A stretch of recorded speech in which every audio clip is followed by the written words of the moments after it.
క్రీస్తులో ఉన్నటువంటి ఆ క్యారెక్టర్స్ ఏ ఒక్కటి మనం సాధించకుండా సంపాదించుకోకుండా నువ్వు ఎన్ని క్రిస్మస్ ఏమండి వేడుకలు సెలబ్రేషన్స్ చేస్తే ఏం ప్రయోజనం, ఏం ఉపయోగం?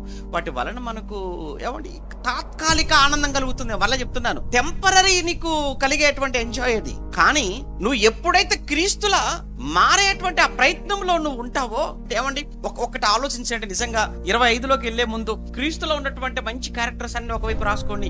ఈ సంవత్సరంలో ఇందులో కనీసం కొన్నైనా నేను సాధించాలి. క్రీస్తులో ఉన్న ఆ దయాగుణాన్ని నేను ఈ సంవత్సరంలో ఖచ్చితంగా నేను కలిగి ఉంటాను. క్రీస్తులో ఉన్నటువంటి ఆ తగ్గింపు గుణాన్ని ఖచ్చితంగా ఈ సంవత్సరంలో ఖచ్చితంగా నేను పొందుకొని కలిగి ఉంటాను, ప్రయత్నం చేస్తాను అని ఏమండి ఒక లక్ష్యంగా పెట్టుకొని వీటిని సాధించే ప్రయత్నం. మనం అలా ఉండవు. మనకు ఈ 2024లో ఏవే మిస్ అయిపోయాయో 25లో, ఈ సంవత్సరం 25లో ఖచ్చితంగా జాబ్ కొట్టాల్సిందే, 25లో ఖచ్చితంగా టూరు వెళ్ళి రావాల్సిందే, ఆ 25లో తప్పనిసరిగా పెళ్లి చేయాల్సిందే.